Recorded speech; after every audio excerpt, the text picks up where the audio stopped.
Welcome to Sports Talk with Steve Jones, the daily talk show with the voice of Penn State football and men's basketball. You never know what special guest may stop on by any given day. Now here's the man of the hour, Mr. Steve Jones. All right, great to have you with us. There'll be no 49ers talk today. No, there will not be. Because I am back. Oh, I thought it was because there were a couple tests he didn't pass. Oh, both things. Oh, brutal. I know. Very brutal. Yes. And I don't know what would be more brutal, that or losing a series when you're up 3-0 and getting reverse swept. What's worse, Steve? It's amazing how that turned around between Florida and Edmonton. Florida just has controlled every series they've been in. And it's sometimes it's something that's simple. Yeah. And one of them that is simple is they have, up until Game 4, had not allowed teams, for the most part, to get the puck out of their own end. Mm-hmm. How many times has a team tried to clear the puck? Just get it out to center ice. I don't mean send it all the way down and ice it. Mm-hmm. Like, just get it out to center ice and clear it out. Yeah. And okay, let's cleanse here a little bit. Nope, couldn't do it. Mm-hmm. Over and over again. Rangers couldn't do it. Bruins couldn't do it. Tampa Bay couldn't do it. And Edmonton, the first 3 games, couldn't do it. And not only that, they were dramatically out-shooting the Oilers, a team that used to have to win games by scoring 6 and 7 goals. Final was 7-4. Final was 8-5. Right? But then when they won Game 4 to stay alive, they did what the Mavericks did in Game 4. Mm-hmm. The Mavericks blew the Celtics out. Yeah. Well, Edmonton did the same thing to Florida. They blew them out 8-1. The difference is that when the Celtics went back, the Celtics absolutely destroyed the Mavericks in Game 5.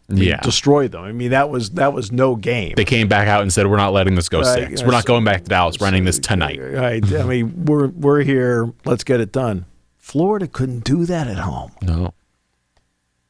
And when you lose that game and the other team's going back for Game 6 at home, you've opened the door to the danger zone. And so tonight they have to play again. And so number one, it's the Edmonton is winning on the rush now. And that only happens when you can do what? Get the puck out of your own end. Florida had shut off all the passing lanes, or at least the vast majority of the passing lanes to get out of their own end. And now, in the last 3 games, Edmonton is getting out of its own end, and they're beating them on the rush. And Bobrovsky, who is, when he's had to make big saves, is no longer doing that. Oh. Skinner, on the other hand, is. McDavid was outstanding in games 4 and 5, but it was Draisaitl who stepped up and played. I know he only had 1 point overall, but he played a great Game 6, and that made a big difference. And if I may bring a point up that I don't think people fully grasp, is the fact that when you have the best player in this series, there's always a chance. Oh, sure. And I think sometimes people see a star not do well in a few games, and they're like, oh, we're going to beat them. It's going to be great. But you don't want to give them anything.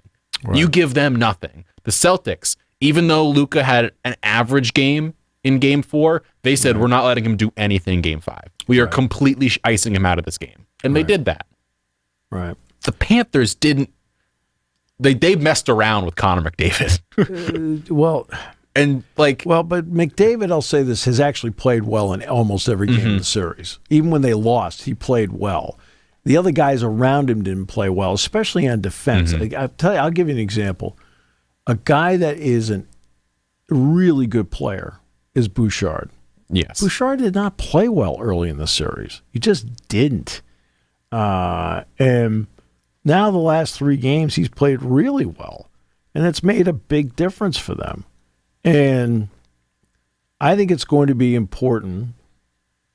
Let's go simple. Who scores first tonight? Mm-hmm. If Florida scores first, there's going to be okay. But if Edmonton scores first, because everything's on Florida tonight, right? In terms of the emotion of this, Edmonton's fought its way back, and sure, I mean, the emotion is going to be even because it's a championship game. Mm-hmm. I mean, it's not just the 7th of December; it's the championship game tonight. So the emotions are the same, but the way it's played out, it's playing out where if Florida scores first, that's a relief. Mm-hmm. They're in front. If Edmonton scores first, Florida's going to be like, oh, God, here we go again. All right. So let's go back to the last time a team won 4 in a row. And I don't mean in hockey. I'm talking about, Game 7, Yankee Stadium. Mm-hmm. Red Sox went in there, and right out of the gate, Johnny Damon homers. David Ortiz homers. Yeah. Right. You throw a haymaker immediately. Right out of the gate. Right. Then Damon hit a grand slam. You're like, it's over. It's over. And part of that is the idea of getting far enough ahead early that it doesn't matter how much you can climb back into the game. It is already an insurmountable feat. And we'll talk about that more later when it comes to the soccer side of things. That is something that has been very apparent in the Euros that's going on right now. But it feels like teams, sometimes when they get leads, don't push it far enough ahead. The Celtics, a lot of the time the past few seasons, would get ahead, but not put a game away. Right.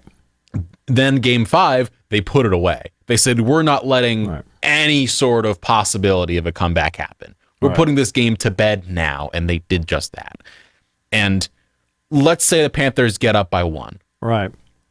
But they don't go for the kill for 3 or for 4. You leave the door open even a little bit. Yeah. And respectfully, Edmonton's good enough to be like, okay, we're going to get 5 now. Right. And get it quick and fast, and all of a sudden, game's blown, and you can't come back from that. Right. And again, you've got to get up on them early because, look, Game 7, Red Sox, Yankees. Ortiz hits a 2-run homer in the first inning.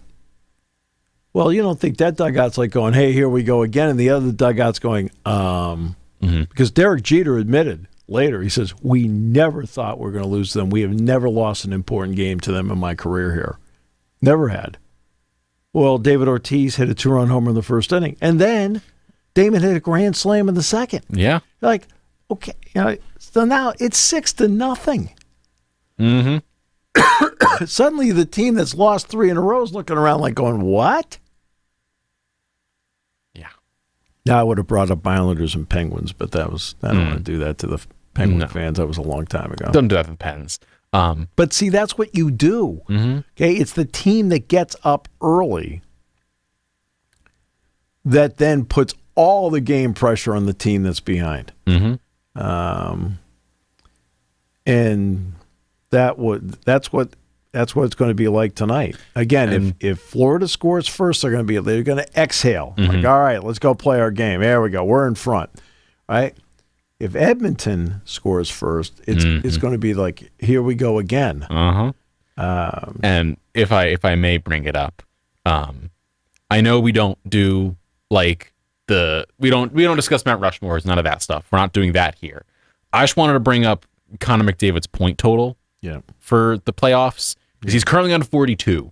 And for those keeping track at home, is the 4th most ever. Right. He is 1 behind Gretzky in 3rd, 2 behind Lemieux in 2nd, and 5 behind Gretzky again in 1st. Yeah. He could put himself in a very ridiculous spot record-wise all time. Because, that's insane. Well, part of it is how many games you play. He's played more games. He'll play 25 games, I believe. And I'm saying that's part of it. Okay. I'm not taking away what he's done. Yeah. So sometimes it's how many games you end up playing. Okay. But he is a great player. Right? He is the marquee player of this era. That's why when they were still in the conference final segment, I said it was important for the NHL, especially after Florida won, to get McDavid into the final. Mm-hmm. I know Edmonton doesn't register on the Nielsen scale, but it was important for them to get this player with national TV eyeballs to show everybody what he can do. Yeah. And what he has been doing. Because, this is McDavid's 9th year. Mm-hmm. They got to see that a little bit with Jack Eichel last year with Vegas. Yeah. But, Eichel had been with Buffalo, and he was the second pick behind McDavid in that draft. Well, now, McDavid's in his 9th year now. And he is just a supremely skilled player who plays so well at both ends of the ice. He's a good, he'll get back and he'll help out on the defense. He wants to play both ends of the ice. Incredibly fast, great moves, variety of quality shots, whether it's a backhand, forehand, how he can get through traffic. He is a terrific, terrific player. And we've been able to see that on display, which has been great. And it's been great for the league because, look, this guy has been one of the 5 marquee players in the NHL for the past 9 years. And now everybody's had a chance to see him on a national stage. And it turns out because the Celtics ended the series last week, that's become the focal point. Now, it does go opposite the College World Series tonight. Yes. Because Texas A&M and Tennessee are locked at a game apiece. A&M won the first game. Tennessee won yesterday. So they'll play their game in Omaha tonight. But the College World Series is not going to outrate the Stanley Cup Final. Because the Stanley Cup Final, let's start with the basics, is on ABC tonight. ESPN will have the College World Series championship game, which will get strong ratings, but will not outrate a game on over-the-air TV. A game 7. On over-the-air TV. On over-the-air TV, yes. So that's... it's a big night in sports. Yeah, no, it is a big night in sports. I think it's going to be fun. I'll flip over between periods and see how the baseball game's going. Of course. So that's it's going on right now, and there are more tournaments going on though, Steve. If you'll humor me for a minute. Of course, currently I'm a soccer fan. You know that very well, and I brought it up a little bit. Was the idea of momentum, and the fact that if you let a team in even a little bit, it'll snowball. So the example I give when talking about this is England. One of the best teams in the world. They've got these talented players, all these things. Can I slip one quick thing in? Go for it. Because it's just a slight piece of news. The Olympics, of course, will be starting in Paris the end of next month. The 28 Olympics are in Los Angeles. You know where they're going to hold the basketball? Are they going to do it in the toilet bowl in the Steve Ballmer Arena? They're going to do it. Oh, yeah. They're going to do it in Inglewood. It's not going to be at crypto.com downtown at LA Live. It's going to be out in Inglewood. Interesting. I'm guessing it's probably capacity is bigger. And capacity's bigger. Parking's easier, too. Let's start with that. Let's start with the basic thing. The parking out at what used to be Hollywood Park is easier because that arena and SoFi, like Philadelphia, will occupy the same parking lot. Do you think they're going to have something in SoFi then as well? They're talking about putting swimming there. That could be pretty cool. That could be a big arena for swimming. They're talking about putting swimming in there after what happened at Lucas Oil Stadium. It worked out really well. It was incredible. Right. So they're talking about putting swimming in there. Now, I don't know about where they're putting track. They're putting track. I believe they're doing the Coliseum. I think they've announced they're doing it. Where in the Coliseum?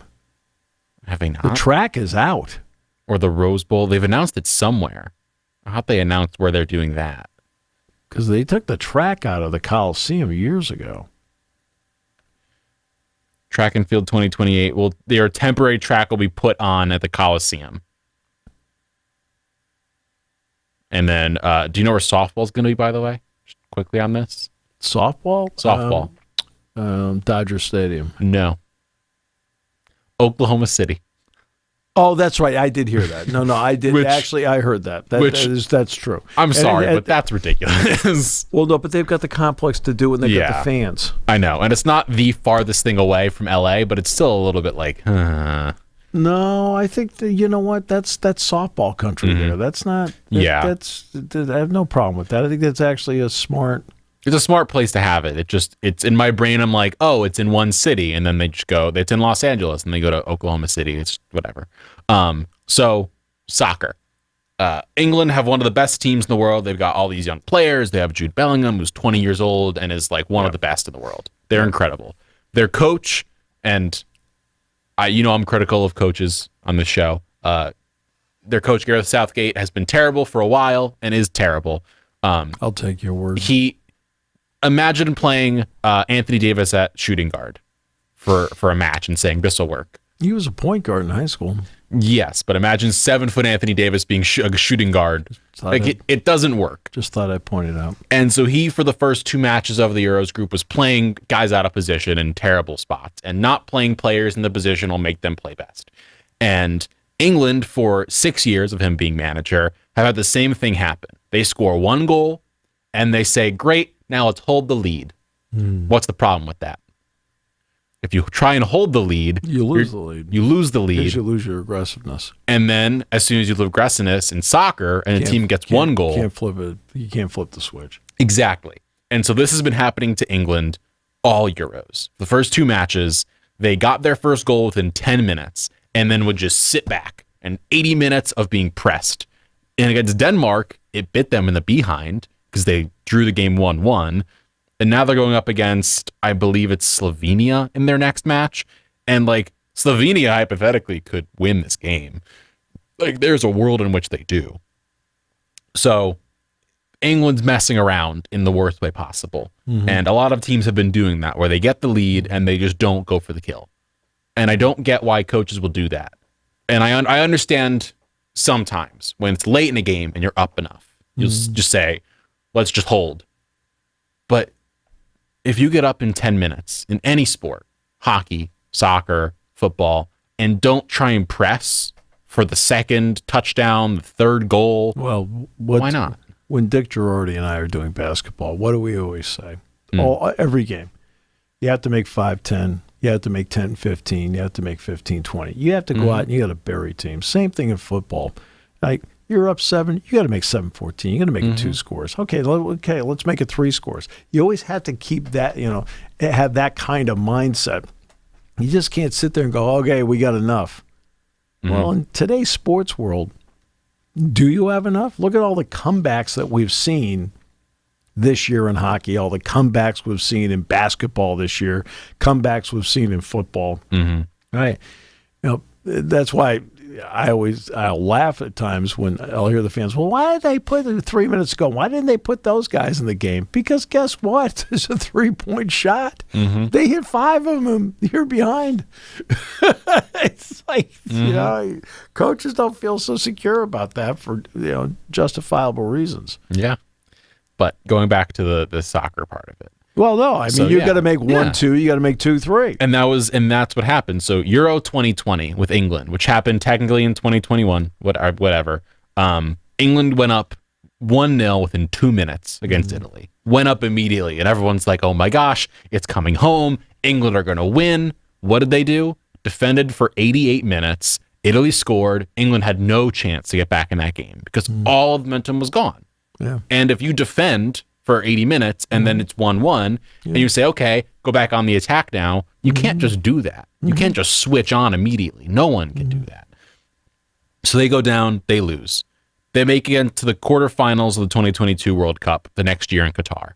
They go 1-up against France. What happens? They can't switch it back on. They miss some penalties and then just no shot against France. So they lose. And then the Euros this year, Serbia, they won by the skin of their chinny chin chin. Yeah, well, I thought the Serbs were great in that spot. The Serbs were incredible in that. You weren't watching, but the Serbia was incredible. They should have scored. They should have won the game, honestly. And You have some of the best players in the world. They were the odds-on favorite to win the tournament, England. They don't look like they're going to get out of their group stage. If they don't beat Slovenia, there's a chance they don't get out of their group. Imagine the U.S. coming in like 8th in basketball. It shouldn't happen. They shouldn't come in 8th, but there's a chance they do. Because for whatever reason, they can't get out of their own way. And it's crazy to see. And the Euros going on is one thing. I know as well the Copa America is going on here. The U.S. played last night, and we convincingly won against Bolivia, as we should. But it made me smile watching Christian Pulisic score a beautiful goal, and then Fuller and Balogun score as well. Gave me hope for the World Cup in a few years. So the U.S. has 335 million people. What does Bolivia have? 15, 20? Something like that. I know, not great, but we won, and that's what matters. I mean, no offense, the U.S. should be winning. We should be winning, but for whatever reason, we've been terrible the last few years, or forever. But U.S., speaking of, in the Copa America, we're in the same group as Uruguay, so it's going to be rough for us. We've got them and Panama coming up, but we're currently doing pretty well. We're feeling good. Our next match is against Panama on Thursday, and then it takes us into, I believe, the week afterwards, when we then get to face Uruguay on July 1st. Now, does any of this affect the Olympics? It does not affect the Olympics. There are 2 tournaments going on at the same time. So the Olympic team is... It's got to be the same team that's playing here, right? Mm-mm. So how the Olympics work for soccer is you are allowed your full roster of U21s plus 3 players over the age of 21. Or 23 or something like that. Just put the best players in. Come on. But it almost always lines up with the Copa America and the Euros, and it's better to win the Euros than the Olympics or something like that. Usually it's how it kind of lines up. If you finish 3rd, they give you a medal. What the heck? I know. It's nothing like it. But do you know what the fun part of this is? Yeah. So in my neighborhood, you finish 3rd, you might as well finish last. I'm serious. I know. It is not lined up well this year. But in the 2026 Olympics, it has. Have you heard what the lineup is? 2026 World Cup. That one. Sorry. Too many tournaments going on. Just so you know, I am keeping track. I think we discussed a little bit in 2026 that it's going to be going on in late June, July, the World Cup. Yeah. Do you know what date happens around there? Late June, early July. Yeah, 4th of July. 4th of July. U.S. will be playing on the 4th of July in the World Cup. Will not be playing 4th of July here, even if they win, which is sad. But the World Cup will be playing on 4th of July in Philadelphia, which seems, I don't know. That's great. It seems like a match made in heaven. That's great. That's fine. Gets me excited. Why don't you go to it? I'm going to. I'm going to try and go. It's going to cost me an arm and a leg because for whatever reason, sports tickets in America cost $1 billion, and over in Europe, they don't cost $1 billion. You're just so negative. I know I'm negative, Steve, but that's part of who I am. You know who makes me not feel negative? Paul Skeens. Incredible. Incredible. He is, so far, he has been everything you can ask him to be. Mm-hmm. I don't think you can have a single complaint about who he is, what he's doing to this point. He's dominating out there with multiple pitches, not just with a single pitch. Mm-hmm. And you can tell the confidence that the players have when he's out there. Like, all right. Well, and when he pitches, the crowds are bigger. Mm-hmm. He matches the moments. And I think it's great for Pittsburgh because they deserve to have a guy like this. Yeah. You know, those fans deserve it. Pittsburgh has gone from, and people don't like when I say this, but facts are facts. It's gone from a mediocre baseball town, which it was. Oh, no. Just because you're a big fan doesn't mean the town's a big fan. Mm-hmm. Okay? It's a football town. Hockey's been more popular. Hey? Mm-hmm. Hey? Pittsburgh's had a lot of playoff games that haven't sold out over the years. Right? Mm-hmm. That was in the 70s. Okay? Mm-hmm. Blessed with some of the greatest players out there. The 70s Pirates were great teams, not good teams. Great Even when they teams. didn't win, they had outstanding teams. In other words, they didn't get to the World Series. They had outstanding. When they got to the World Series, they won it. Okay? But they still were a good draw, not a great draw. You're talking about like 1.4 million fans on a team that should have been getting 2.5, 3 million fans. Okay? Especially in a ballpark that size at the time. But when they built this ballpark, which I think is as beautiful a ballpark as I've ever seen. Top 5 Yeah, it's just in the U.S. It's just fabulous. I love that ballpark. I love everything about it. The view, the concourses, the food, the whole experience. I think the Pirates have a great experience. And when they got to the playoffs, the 3 years in a row, and they had outstanding teams. And to see that place sold out like that, right? And those fans have hung around. Pittsburgh went from being a mediocre baseball town with great baseball to then in the 2000s being a great baseball town. A great baseball town. Okay? And even with mediocre teams, they still kept coming out. And it wasn't because of the ballpark. The ballpark's now 20-plus years old. I mean, come on. All right? Because they love baseball. They deserve better than what they've been getting. Skeens is better. Right? I mean, it's a treat watching him pitch. And Jones is the same way. Jones, I mean, let's give Jones a lot of credit. He's the same way. They need more offense somewhere. It's Gonzalez, and that's it. Well, and Reynolds. Reynolds had what, the 14, 15 game hitting streak, something like that. Yeah, and he had the home run in Skeens' start. Yeah, when they won 1-0 in a game, he hit the home run in the 8th inning. Last week he did that. Right? But they need more offense somewhere. I don't know where they can get it from. Brian Hayes is okay. He's good, a great fielder. O'Neal Cruz. O'Neal Cruz is an analytics guy. Yeah. Right? He's got to become a baseball player. Okay? You just can't sit there and go, he hit the ball 110 miles an hour. Well, okay, but he struck out the other 3 times. And oh, great, he hit the ball 100 miles an hour. He hit it at the left fielder. Right? Or, what was the one? It was a game I was watching. He hit a home run. And they were talking, you can't believe how high he hit it. I don't know how he hit it, way up in the air. Well, it barely cleared the wall. It still was a home run.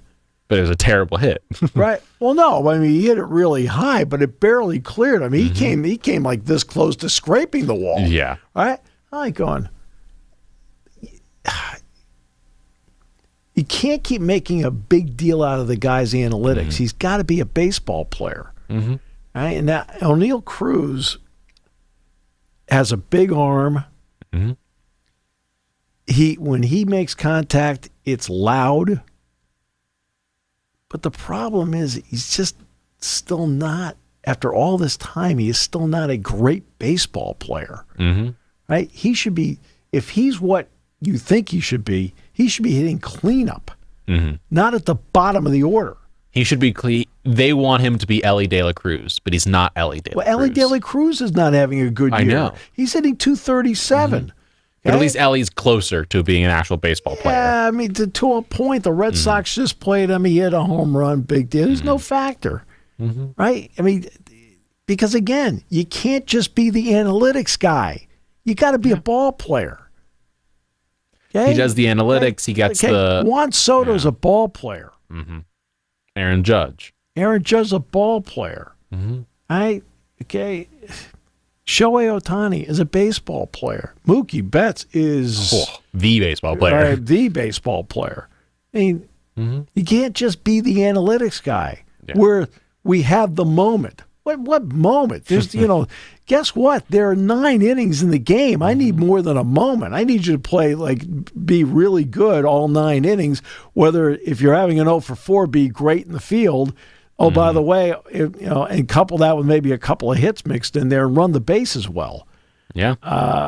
You just can't. Again, you can't be. You can't be the analytics guy. And De La Cruz is a little closer, but like I said, he's hitting in the 230s. And that's just not.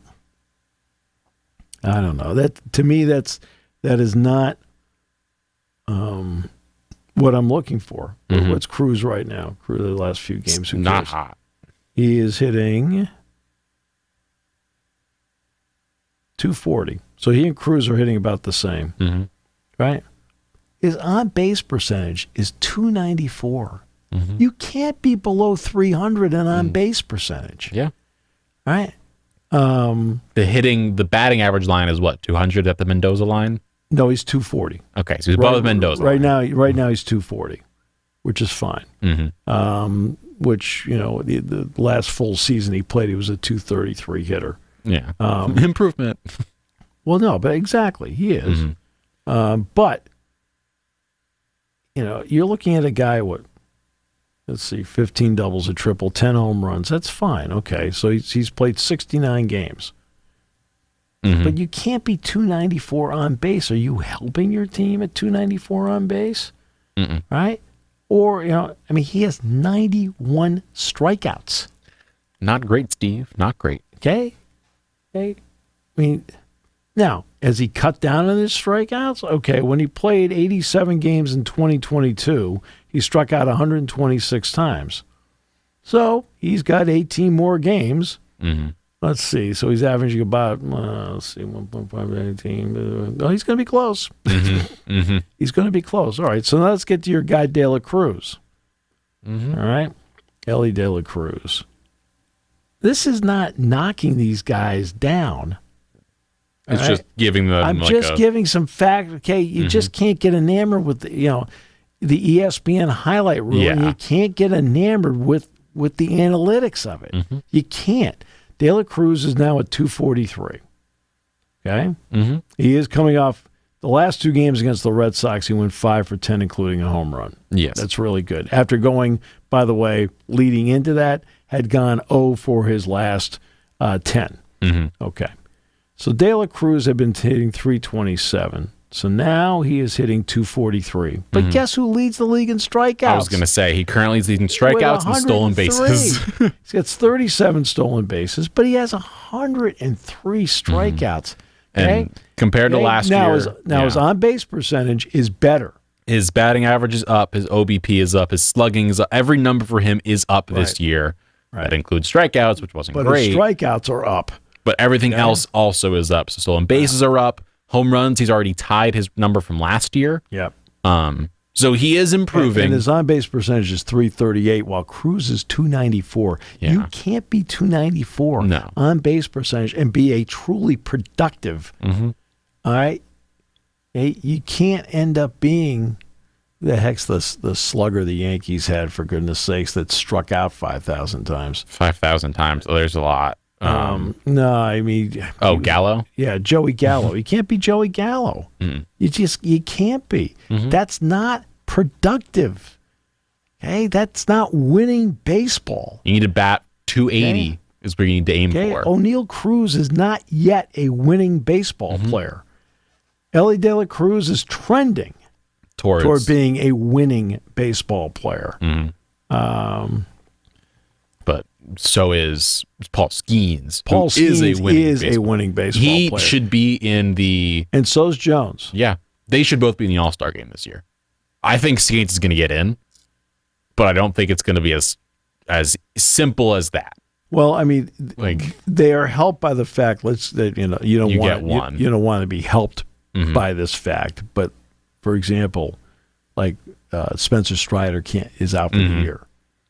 That opens up a door. A lot of pitchers are out. Ohtani's not pitching. Okay, Walker Buehler is just coming back, so he's not pitching really well. So you've got a chance to get in, maybe get two guys in. And fans help the vote, correct? Am I mistaken? It's all about the fans. So then Skeens is going to pretty much be almost a lock to get in at that point. It's one of those the fans don't vote for pitchers. Oh, that's fair. They don't. Fans, and look, I'll tell you right now, the problem they've got is on the eastern half of the state. Okay? Ranger Suarez pitching great. Zach Wheeler pitching great. Oh, and by the way, the former State College Spike Yeah. Walker Buehler in going, but Tyler Glasnow's going to go. 2.88. The former Spike's going to get in there. I got to tell you something. I was listening to Thursday night.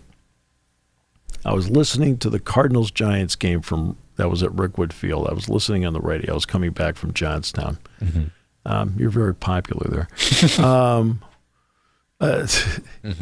And I was listening to the Cardinals broadcast, and they said, and so far Andre Palante's gone. He's in the 6th inning here. He's gone 5 1/3 so far. Let's see how far Ali Marmol wants to go with him here. Pedro Paez has now jogged down to the bullpen. He says, which is real. I'm glad he did it because we weren't sure which one was the Cardinals bullpen. All right. And I had a chance, by the way, to talk with Jordan Hicks about starting against the Cardinals coming up on Saturday. The former Cardinal, he says, he's done really well with the Giants so far. In 5 minutes, I heard 4 State College Spikes names. Palante was the pitcher of the year here. Paez was a catcher here. Ali managed 2 years here.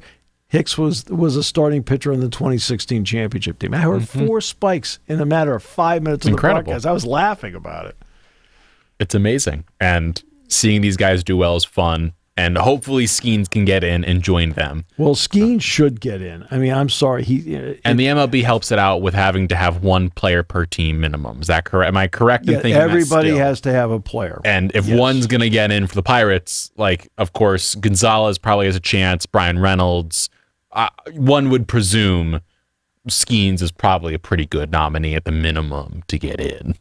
Well, the MLB will make him get there. They'll get him there. I would hope that Skeens and Jones both get in. They both deserve to be in. They both earned their way in. They've earned their way in. Not just deserving. They earned their way in. And it'd be good for the game. If I'm Major League Baseball, I've got to keep promoting my future. Put them as high up on the pedestal you physically can if you're the MLB. Because he's drawing people right now. He's drawing everyone in, and it's a heck of a time. Currently, the WNBA, who was number 2 in All-Star voting, Caitlin Clark right now. Well, number 2. Look, I know it's different, and that's a whole other deal, but the fact that, this sport is getting majorly promoted in the MLB with Skeens, you need to bump him as much as you can. Yeah.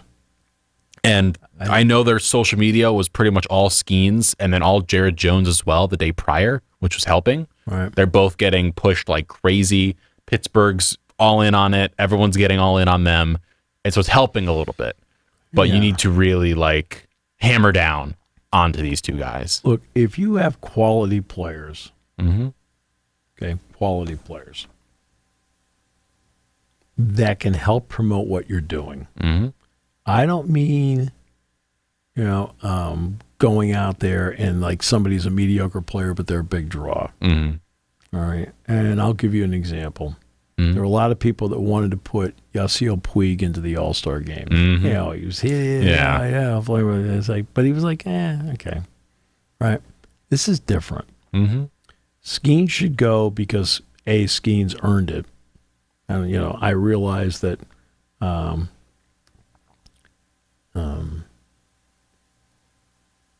that Skeens hasn't pitched a full year yet. That I do understand. But when he's been out there, he's been remarkable. He's got a 2.14 ERA. Right. So let me give you. I want to take everybody back to 1976. And this is the mentality you need to overcome if you're really smart about what you're doing. Right. Bob Prince, Warner Wolf, and Bob Uecker were the Monday Night Baseball team for ABC. Right. And they sat down with the production people before a Yankee-Detroit Tigers game. It was going to be on Monday night. And the 3 announcers went in. And again, these are the baseball people. Okay? And they said, we've got to do an opening feature on the Detroit rookie, Mark Fidrich. Fidrich is out there. He talks to the ball. He pats the mound. And guess what? He's pitching great. He ended up being that season a 19-game winner.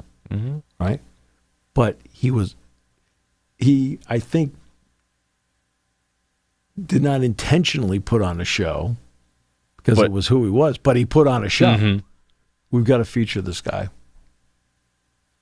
The producers, all from New York, said no. They said, we're going to feature Ken Holtzman, the Yankees starting pitcher, because A, he's the Yankees starting pitcher, and B, he just pitched in the World Series with Oakland and won games. Mm-hmm. And the guy said, no, we got to feature this guy. This guy's going to draw eyeballs to the game, right? Nope, it was vetoed. Well, the game starts. Now, Holtzman's fine, but I mean, the Tigers won the game, but Holtzman was fine. He was, but Holtzman was an excellent left-handed pitcher, but not a dynamic personality with the Cubs and the Yankees and so forth. He just was and the A's. He obviously was a rock-solid pitcher, not a Hall of Famer. And Fidrich obviously wasn't a Hall of Famer either. But in this season, right, as the game's going, like the people in New York realized, hey, we blew it. The announcers, the three announcers were right about that. Now, Fidrich ended up making the All-Star game that year. And people want to see it. Okay?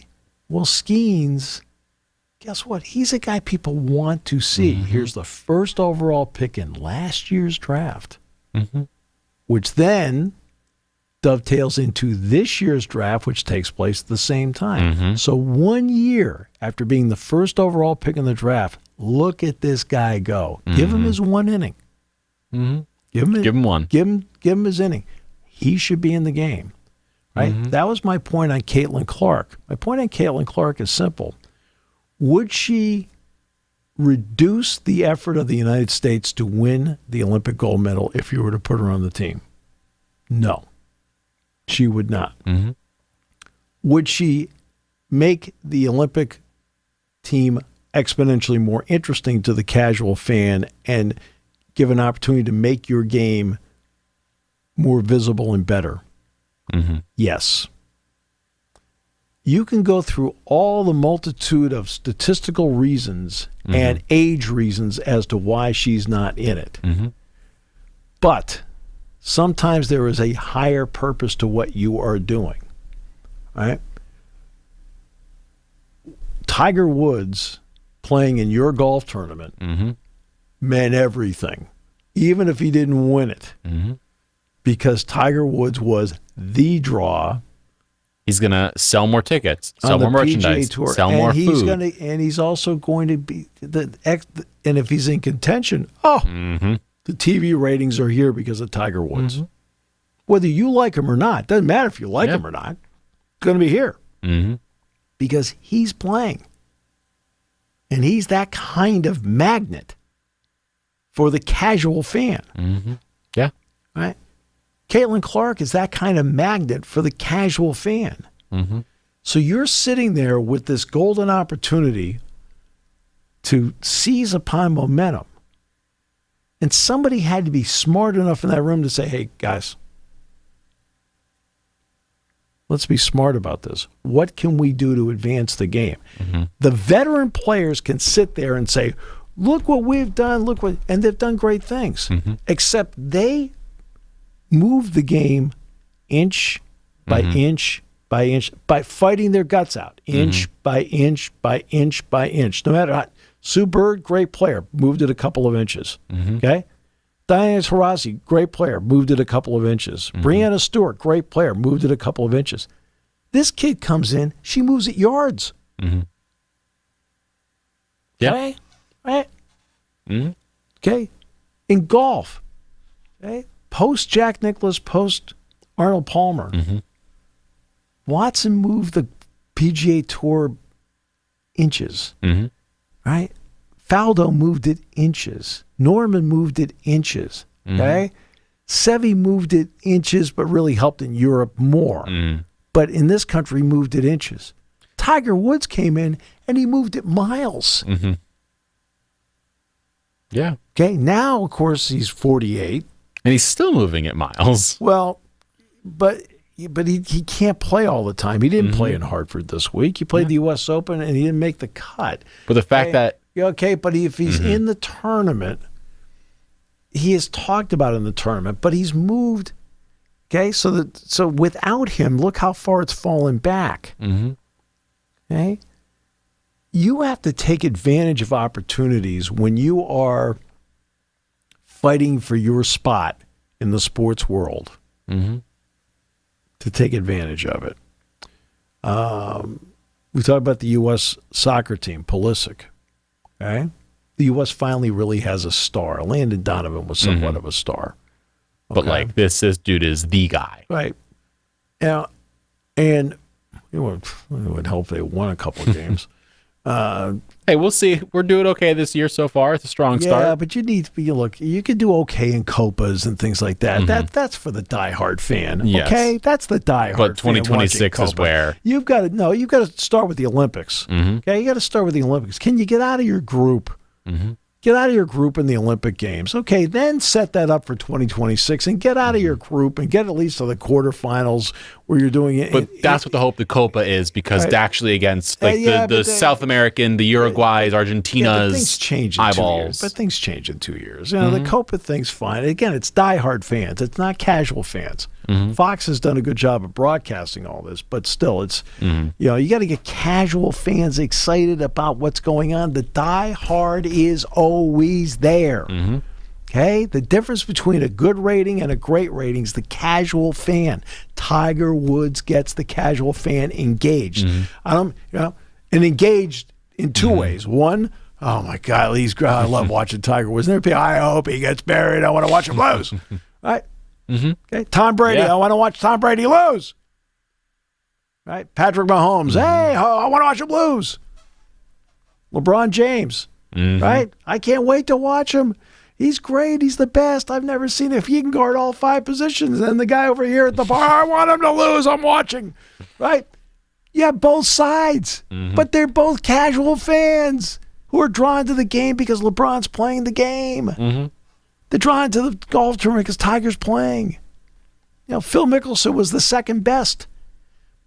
He drew some people, but not on the same level as Tiger. Rory McIlroy's really good. He draws people, but not to the level of Tiger Woods.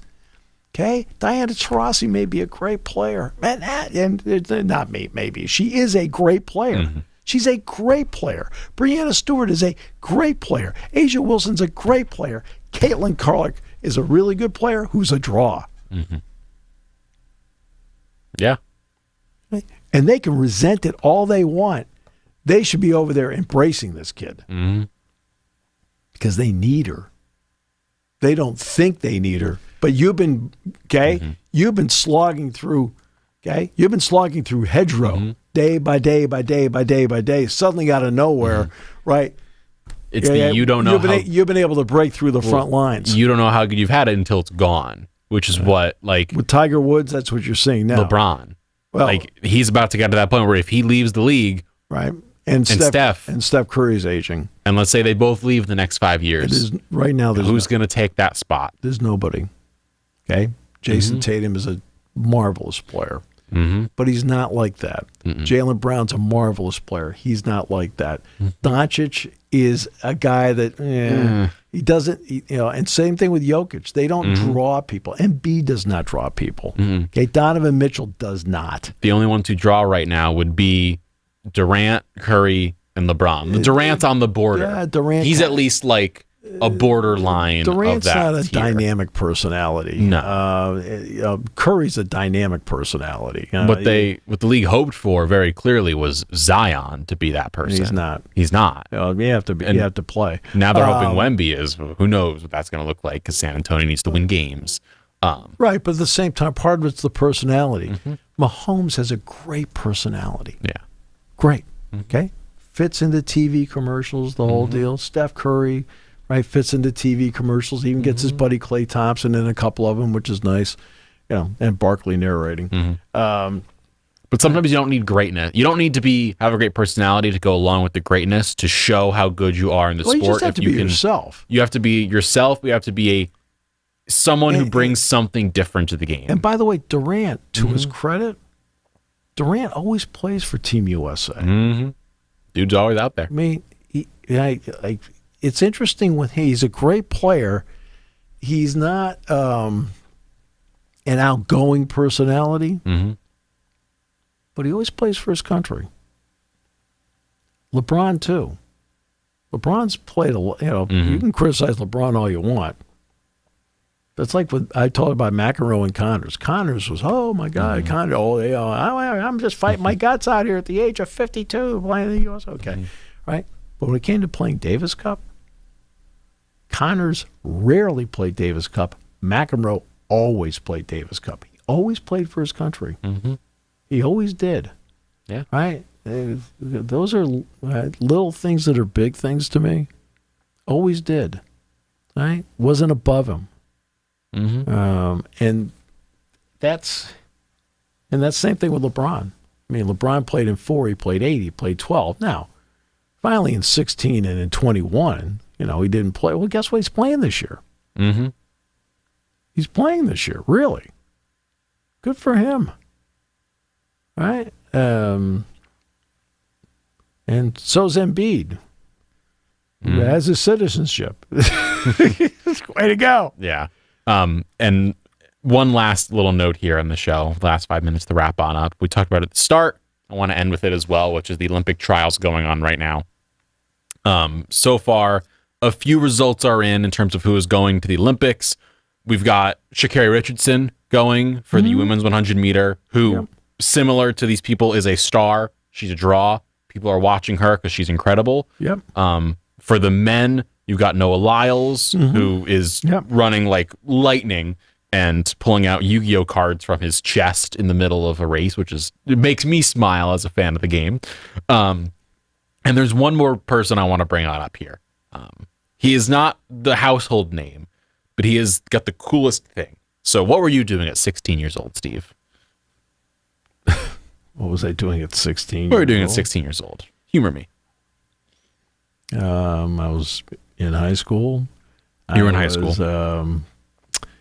Let's see. I was in off time working for my dad. When I wasn't going to school, I was working in the shop. So you weren't competing for. I played once in a while. Played some golf. I played basketball. I was no longer playing baseball. I finished that at 15. So you were no longer competing in the finals of an Olympic trial to make it to the Olympics themselves at 16 years old.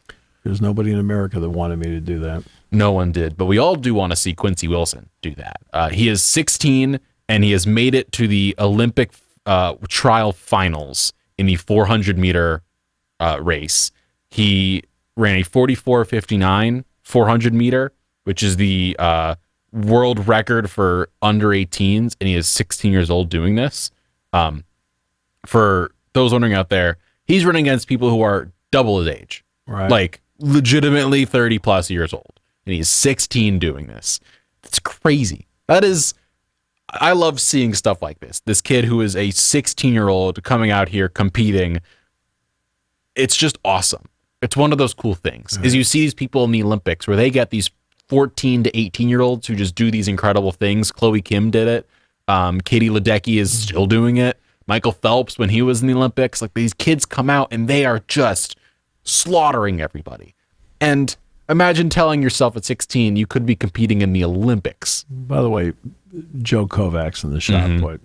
Oh my God. He's going to his third. Him as well. He's a Penn Stater. Him and Ryan Krauser are going to be the shot put. Like Ryan Krauser is incredible. But Kovacs is a Penn State guy. So I want to make sure I got that in there. But there's a lot of people who are going to be in the Olympics. And I would love to see Quincy Wilson. I would love to see a 16-year-old. And the track is like the draw. That is one of those things that we all watch. The track, we all watch swimming, and they are the eyeball sports in the Olympics. Because for years we got, graced by the greatness of Usain Bolt and then Michael Phelps. Now it's Ledecky, because Ledecky is winning by 20 seconds, by the way, which doesn't seem fair. Lyles ran 9.83. He ran 9.83, which is a crazy number to run. We'll see how he looks in the Olympics themselves in a couple months. But alongside him, again. It's in a month. It's in a month. Month and a half. Yeah, in Perry. All right. By the way, the U.S. Olympic Committee is going to get air conditioners for. Yeah, because all of the different, I believe there's no AC for any teams, I believe, for environmental reasons. So the U.S. is going to be bringing their own AC units. Because it is the summer in Paris. You know what's really interesting is I've got a feeling that the people who made that rule with the Paris Olympic Organizing Committee probably made the decision in an air-conditioned office. Probably. But luckily, it's nice and air-conditioned in here, and it's also like 70 out there, which we're enjoying a lot. It's not 95 anymore. Beautiful, yes. It's beautiful weather. It's a great time. And we're having fun here on Sports Talk with Steve Jones. Thank you for listening to Sports Talk with Steve Jones, a 7 Mountain Media production. Come back at 11 every weekday for analysis of the latest happening in the sports landscape. From college football to European soccer, Steve and Kyle cover it all on Sports Talk with Steve Jones.